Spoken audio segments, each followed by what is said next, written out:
महापरिनिर्वाणानंतर देखील समाज एकसंध नव्हता, तेव्हा देखील 4 धम्मपरिषदा झाल्या।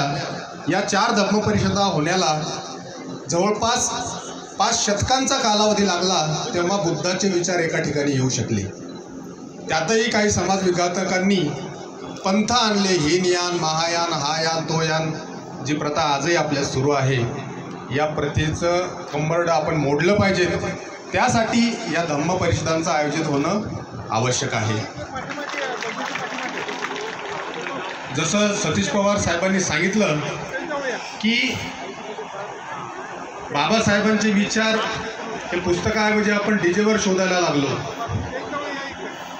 माझे मार्गदर्शक सिद्धार्थ खरात सर यांनी देखील सांगितलं की समाज हा स्वाभिमानी आहे, खरं आहे, परंतु आज आपण सामाजिक आणि राजकीय क्षेत्रात पाहतो तर आज आपल्या समाजाला लोक ग्रँटेड घ्यायला लागले की हा समाज नोटांच्या जोरावर विकत घेता येतो।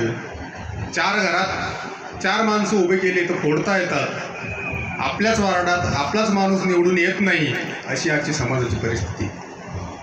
यासाठी या परिषदांचं आयोजन होणं आवश्यक आहे। आपण एका ठिकाणी बसणं आवश्यक आहे आणि सामाजिक, आर्थिक, शैक्षणिक, सांस्कृतिक क्षेत्रात आपलं चुकतंय कुठं याचा विचार करणं आवश्यक आहे।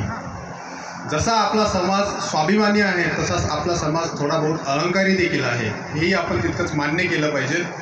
आपल्याच समाजात, आपल्याच गावात, आपल्याच घरात एक माणूस पुढं गेला, त्याच्या पाठीमागे त्याच्याच घरातले 4 लोक उभे राहत नाहीत, ही देखील तेवढीच वास्तविकता आहे। आज जे लोक समाजकारणात, राजकारणात पुढे येतात, आपण त्यांना पर्याय निर्माण करतो, त्यांना साथ देत नाही। बाबासाहेबांचं देखील काही ठिकाणी 4 पावलं मागे येण्यात आपला समाजच कारणीभूत होता, कारण पाठिंबा नाही दिला, त्यांना पर्याय उभे केले आपण। आज त्यांच्या विचाराला जगात पर्याय नाही, मग आपण का पर्याय निर्माण करतो? म्हणून अशा धम्मपरिषदांचं आयोजन होणं आवश्यक आहे। मी फार आणखी 2च मिनटं घेणार आहे। जसं वामन दादा म्हणतात की तुझ्या पाऊल खना भीमराया, तुझी पोरं पुसू लागली रे, तुझ्या वैराच्या दारात जाऊन पंगतीला बसू लागली रे। आज मी